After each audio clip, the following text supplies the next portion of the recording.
혹시 저 때문에 감정이 상한 사람이 있다면 그저 이렇게 말하고 싶네요. 저는 전기차를 재창조했고 지금은 사람들을 로켓선에 태워 화성으로 보내려 하고 있습니다. 그런 제가 차분하고 정상적인 친구일 거라고 생각하셨나요? 그는 쿨하게 인정합니다.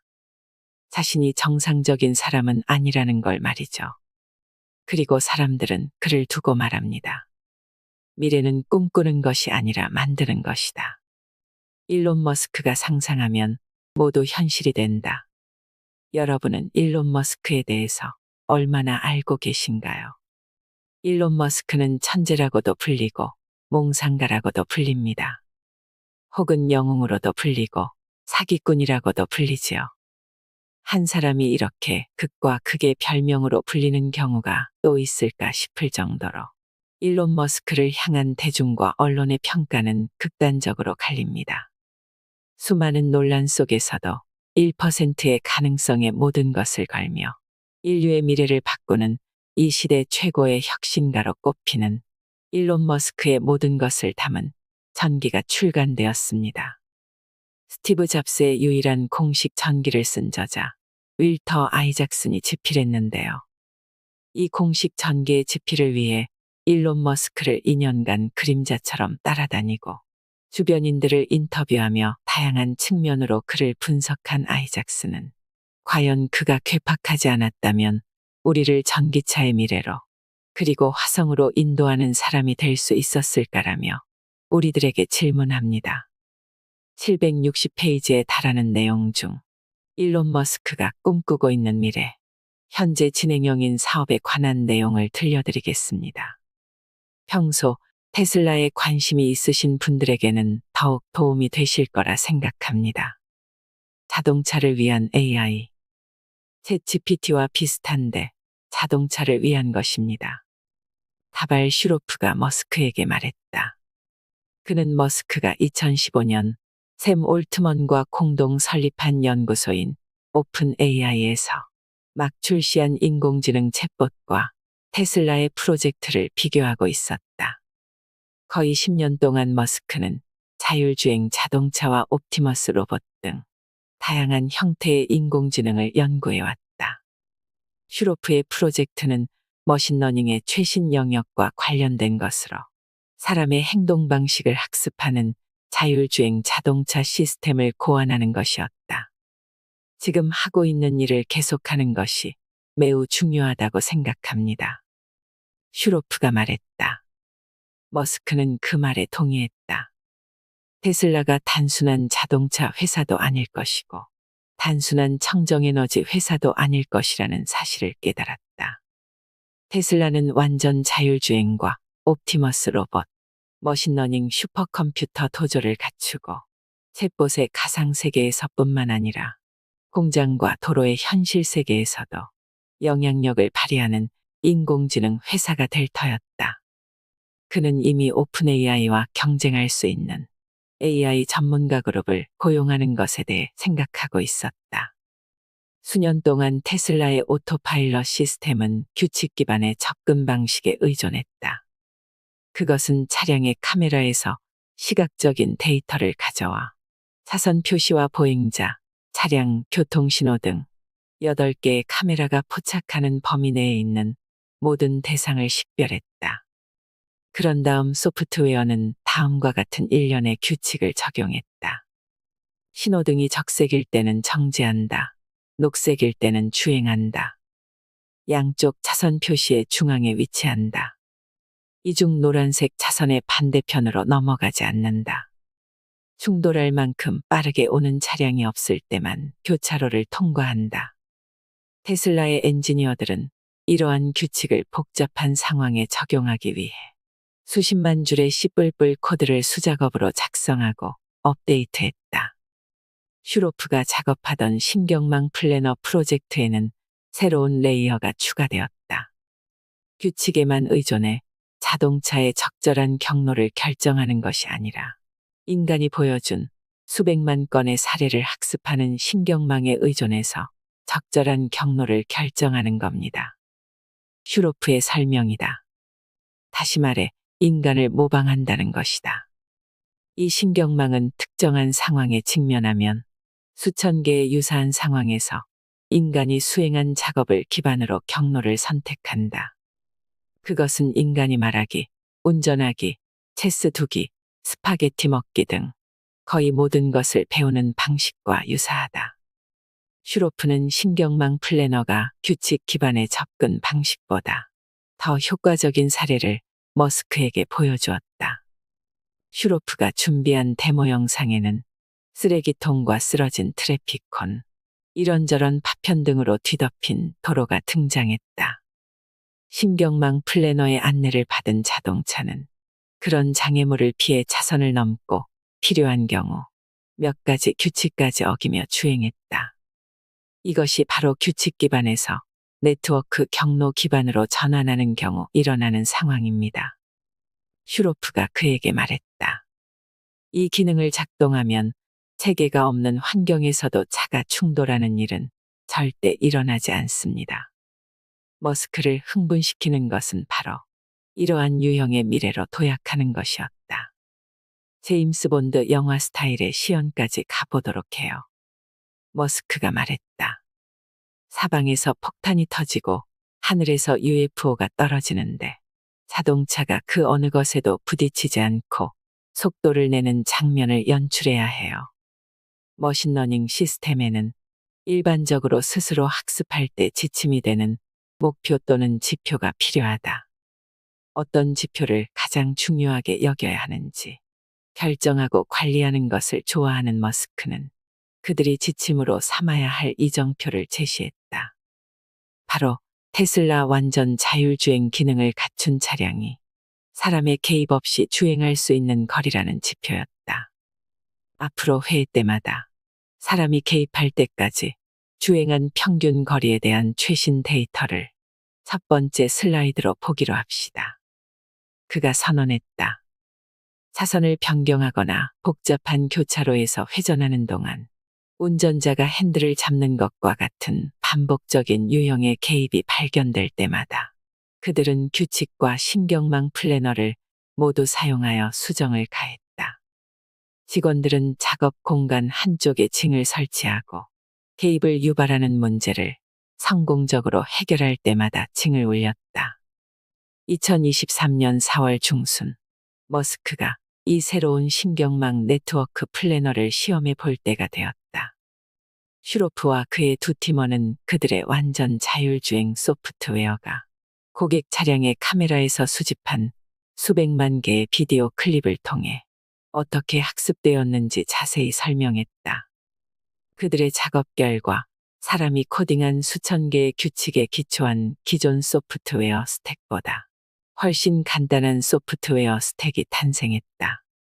이 스택은 10배 더 빠르게 실행되며 결국 30만 줄의 코드를 불필요하게 만듭니다. 슈로프가 말했다. 차는 25분 동안 고속도로와 인근 도로를 주행하며 복잡한 회전을 처리하고 자전거, 보행자, 반려동물 등을 피했다. 머스크는 운전대에 전혀 손을 대지 않았다. 다만 교차로 정지 신호에서 지나치게 지체하는 등 차량이 너무 조심스럽게 움직인다고 생각될 때 가속 페달을 밟는 것으로 두어 차례 개입했을 뿐이다. 한 번은 차가 같은 상황에서 자신보다 더 나은 조치를 취했다고 판단할 만한 기능을 수행했다. 머스크가 감탄했다. 방금 내 인간 신경망조차도 따르지 못할 수준으로 움직였어. 그는 흡족한 나머지 모차르트의 세레나데 지장조 소야곡을 휘파람으로 불기 시작했다. 자네들 정말 대단한 일을 해냈어. 머스크가 마지막에 말했다. 아주 인상적이야. 머스크는 이제 자신이 해당 프로젝트의 신봉자이며 이 프로젝트를 지속적으로 추진하기 위해 많은 자원을 투입할 것이라고 선언했다. 토론 중에 머스크는 팀이 발견한 중요한 사실에 주목했다. 신경망은 적어도 100만 개의 비디오 클립을 학습하기 전까지는 제대로 작동하지 않았고 150만 개의 클립을 학습한 후에야 제대로 작동하기 시작했다는 사실이었다. 이것은 테슬라의 다른 자동차 및 AI 회사보다 훨씬 유리한 점을 안겨주는 사안이었다. 전 세계적으로 약 200만 대의 테슬라 차량이 매일 수십억 개의 비디오 프레임을 수집하고 있었기 때문이다. 우리는 독보적인 위치에서 이 일을 수행할 수 있습니다. 엘루스와미가 회의에서 말했다. 방대한 실시간 데이터를 수집해 분석하는 능력은 자율주행 자동차부터 옵티머스 로봇, 챗GPT 유형의 봇에 이르기까지 모든 행태의 AI의 필수적인 요소이다. 머스크는 이제 자율주행차에서 수집되는 영상과 매주 트위터에 올라오는 수십억 개의 게시물이라는 두 가지의 강력한 실시간 데이터의 원천을 보유했다. 그는 오토파일럿 회의에서 트위터에서 사용할 GPU 데이터 처리 칩을 1만 개 더 구매했다고 말했고, 테슬라에서 설계 중인 잠재적으로 더 강력한 도조칩에 대한 회의를 더 자주 열겠다고 발표했다. 이 회의 자리에는 슈퍼스타급 AI 엔지니어 한 명도 참석해서 묵묵히 귀를 기울이고 있었다. 곧 출시할 새로운 비밀 프로젝트를 위해 머스크가 그 주에 고용한 인물이었다. 인간을 위한 AI. 2023년 3월 오픈 AI는 4세대 GPT를 일반에 공개했다. 얼마 후 구글은 바드라는 이름의 라이벌 챗봇을 출시했다. 그렇게 인간과 자연스럽게 대화하고 텍스트를 기반으로 다양한 지적 작업을 수행할 수 있는 제품을 위한 마이크로소프트의 오픈 AI와 구글의 딥마인드 간의 경쟁 무대가 마련되었다. 머스크는 이러한 챗봇과 AI 시스템이 마이크로소프트와 구글 손에 들어가면 정치적으로 세뇌될 수 있으며 심지어 이른바 각성 바이러스에 감염될 수도 있다고 우려했다. 그는 또한 스스로 학습하는 AI 시스템이 인간에게 적대적으로 변할까봐 두려웠다. 그리고 보다 즉각적인 차원에서는 허위 정보와 편향 보도, 금융사기가 트위터에 넘쳐나게 만들도록 챗봇이 훈련될 수 있다고 걱정했다. 물론 그러한 모든 일은 이미 사람들에 의해 진행되고 있었다. 하지만 무기화한 챗봇 수천 대가 배치된다면 문제는 30배 이상으로 악화될 터였다. 시급히 구조에 나서야 한다는 그의 강박이 발동했다. AI 연료는 데이터이다. 새로운 챗봇들은 인터넷의 수십억 페이지와 기타 문서 등 방대한 양의 정보를 토대로 훈련되고 있었다. 검색 엔진과 클라우드 서비스, 이메일에 대한 액세스 권한을 가진 구글과 마이크로소프트는 이러한 시스템을 학습시키는 데 도움이 되는 엄청난 양의 데이터를 보유했다. 머스크는 이 파티에 무엇을 가져올 수 있었을까? 한 가지 자산은 수년 동안 매일 5억 개씩 추가되며 1조 개 이상 축적된 트윗을 포함하는 트위터 피드였다.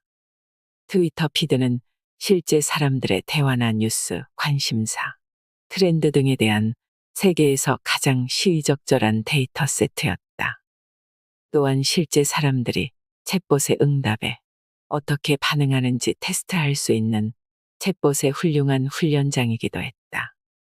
1월에 머스크는 트위터에서 수차례 심야 회의를 소집하여 그것을 유료화할 방안을 모색했다. 또한 그것은 구글과 마이크로소프트가 AI 챗봇을 개선하기 위해 이 데이터를 사용하는 것을 제한할 수 있는 방법이기도 했다. 머스크가 보유한 또 다른 데이터의 보고는 테슬라가 차량에 장착된 카메라에서 수신하여 처리하는 1일 1600억 프레임의 비디오였다. 이 데이터는 챗봇의 정보를 제공하는 텍스트 기반 문서와 달랐다. 실제 상황에서 사람이 운전하는 방식에 대한 비디오 데이터였다. 이 데이터는 텍스트 생성 챗봇뿐만 아니라 실제 로봇을 위한 AI를 개발하는 데 도움이 될 수 있었다. 머스크는 새 회사의 이름을 X.AI로 정하고 혹시 저 때문에 감정이 상한 사람이 있다면 그저 이렇게 말하고 싶네요. 이고르 바부슈킨을 수석 엔지니어로 영입했다. 4월에 머스크는 바부슈킨과 그의 팀에 세 가지 주요 목표를 부여했다. 첫 번째는 컴퓨터 코드를 작성할 수 있는 AI 봇을 만드는 것이었다. 프로그래머가 특정 코딩 언어를 입력하기 시작하면 X.AI 봇이 가장 가능성이 높은 작업을 추정해 자동으로 일어나가는 방식으로 코드를 작성하는 것이었다. 두 번째 목표는 정치적 중립성을 보장하는 알고리즘을 사용해 데이터를 학습하는 오픈 AI의 GPT 시리즈에 대항하는 챗봇을 창출하는 것이었다. 머스크가 팀에 제시한 세 번째 목표는 훨씬 더 원대한 것이었다. 그의 가장 중요한 임무는 언제나 인간의 의식을 지속시키는 데 도움이 되는 방식으로 AI를 개발하는 것이었다. 머스크는 추론과 사고를 할 수 있고 진리를 기본 원칙으로 추구하는 형태의 인공 일반지능을 만드는 것이 그 목적을 가장 잘 달성할 수 있는 방법이라고 생각했다. 그리고 그것에 더 나은 로켓 엔진 만들기와 같은 큰 과업을 부여할 수도 있어야 했다. 다시 발사. 속이 계속 뒤틀거리고 울렁거려. 머스크가 말했다. 큰 발사를 앞두면 늘 이래. 과제에서 몇 번의 실패를 겪으면서 외상 후 스트레스가 생긴 것 같아. 2023년 4월 스타쉽의 실험 발사가 예정되어 있었다. 스타쉽과 같은 로켓을 만드는 것은 결코 쉽지 않은 일이었다. 머스크는 직원들에게 격려의 말을 건넸다. 여러분이 그 모든 고난의 과정을 감내하면서 추진하고 있는 이 과업은 지구상에서 가장 멋진 일입니다. 늘 그 사실을 명심할 필요가 있습니다. 이어서 그들의 대화는 리스크라는 주제로 넘어갔다. 비행 테스트를 승인하는 10여 곳의 규제기관은 비행 테스트에 대한 머스크의 열정에 공감하지 않았다. 허가를 받아내는 것이 영혼을 갉아먹는 실존적 문제로 여겨졌을 정도입니다. 중코사가 말했다. 머스크가 머리를 감싸 안으며 말했다. 이것이 문명이 쇠퇴하는 방식이에요. 더 이상 리스크를 감수하지 않는 거 말이에요. 그렇게 리스크 감수를 멈추면 동맥이 굳어지게 돼요. 매년 심판은 많아지고 행동하는 사람은 줄어드는 겁니다. 시계침이 4월 19일에서 20일로 넘어간 직후 머스크는 발사 예정 4시간 전에 발사 관제실에 도착했다. 엔지니어와 비행 운영 요원 40명이 발사대를 바라보고 있었다. 그들 중 상당수가 화성을 점령하라는 문구가 적힌 티셔츠를 입고 있었다. 최종 확인을 위해 잠깐의 휴지 시간을 거친 후 머스크는 고개를 끄덕였고 카운트다운이 재개되었다. 로켓은 아주 천천히 이륙했다. 로켓은 약 3분 동안 공중으로 솟구치다가 시야에서 사라졌다. 하지만 머스크는 모니터를 통해 로켓이 흔들리는 것을 분명히 볼 수 있었다. 발사 몇 초 전에 엔진 2개가 제대로 시동되지 않았고, 그래서 해당 엔진들에 대한 가동 중지 명령어가 원격으로 전달된 상태였다. 결과적으로 부스터에는 엔진 31개가 남아 있었고, 임무를 완수하기에는 부족하지 않을 것으로 판단되었다. 그러나 이륙 30초 후 밸브 하나가 열리면서 연료가 새어나와 부스터 가장자리에 엔진 2개가 추가로 폭발하였고 불길이 번지기 시작했다. 로켓은 계속 상승했지만 궤도에는 진입하지 못할 것이 분명해졌다. 프로토콜에 따라 위험하지 않은 바다 위를 날고 있는 현 시점에서 의도적으로 로켓을 폭발시켜야 했다. 머스크는 평소와 마찬가지로 리스크를 기꺼이 감수했다. 머스크는 로켓 제작에서 빨리 실패하는 접근 방식의 타당성을 믿었다. 리스크를 감수한다. 실패를 통해 배운다. 수정하고 반복한다. 우리는 모든 리스크를 제거하기 위한 설계에 매달리고 싶지 않습니다. 그러면 아무데도 갈 수 없습니다. 그가 말했다. 그는 로켓이 발사대를 떠나 시야에서 사라질 정도로 높이 올라가 폭발하는 경우, 그리하여 유용한 새 정보와 데이터를 많이 확보하게 되는 경우, 실험 발사를 성공으로 간주하겠다고 미리 선언한 바 있었다. 스타쉽은 그러한 목표를 달성했다. 하지만 어쨌든 로켓은 폭발했다. 대부분의 대중은 그것을 폭발로 끝난 실패로 간주할 것이다. 모니터를 바라보던 머스크의 표정이 잠시 굳어지는 듯 보였다. 하지만 나머지 관제실 사람들은 박수를 치기 시작했다. 그들은 자신들이 성취한 것과 배운 것에 대해 기뻐했다. 머스크가 마침내 자리에 일어나서 두 손을 머리에 올리며 그들에게로 향했다. 잘했어요. 성공입니다. 우리의 목표는 로켓이 발사대를 떠나 눈에 안 보이는 곳에서 폭발하는 것이었고, 우리는 해냈습니다. 처음으로 궤도에 진입시키는 데에는 잘못될 수 있는 것들이 많이 따르기 마련이에요. 오늘은 정말 멋진 날입니다.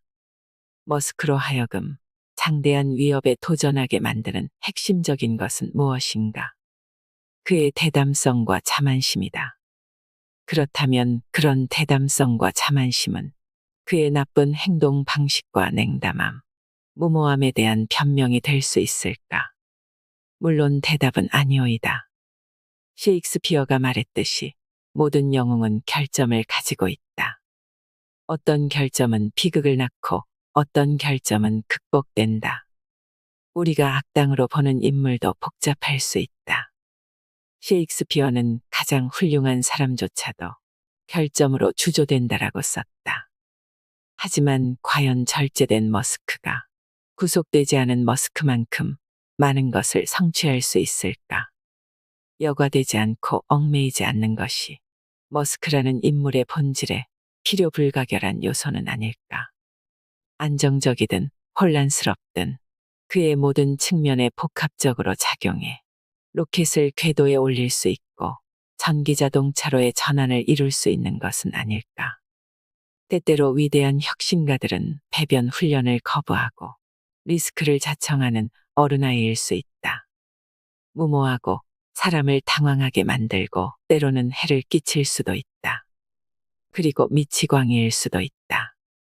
자신이 세상을 바꿀 수 있다고 믿을 만큼 미친 사람 말이다. 스티브 잡스는 말했습니다. 자신이 세상을 바꿀 수 있다고 믿을 정도로 미친 사람들이 결국 세상을 바꾼다. 일론 머스크가 그리는 미래는 늘 우리의 상상을 넘어섭니다. 500년 전 레오나르도 다빈치도 50년 전 스티브 잡스도 그랬습니다. 그들은 미쳤다는 소리를 들으면서도 끊임없이 새로운 미래를 상상했습니다. 현 시대를 살아가고 있는 우리는 또 다른 다빈치를 보고 있는지도 모릅니다. 윌터 아이작슨이 오랜 시간 공들여 쓴 이 책에는 우리 안에 잠들어 있는 수많은 잠재력을 다시 깨우는 서로의 기회들이 무수히 숨어 있습니다. 일론 머스크가 꿈꾸는 미래는 과연 이루어질까요? 우리에게 다가올 미래를 상상해보는 시간이 되셨길 바랍니다. 이상으로 인생의 품격이었습니다. 하루하루 당신의 품격이 더 빛나길 바랍니다.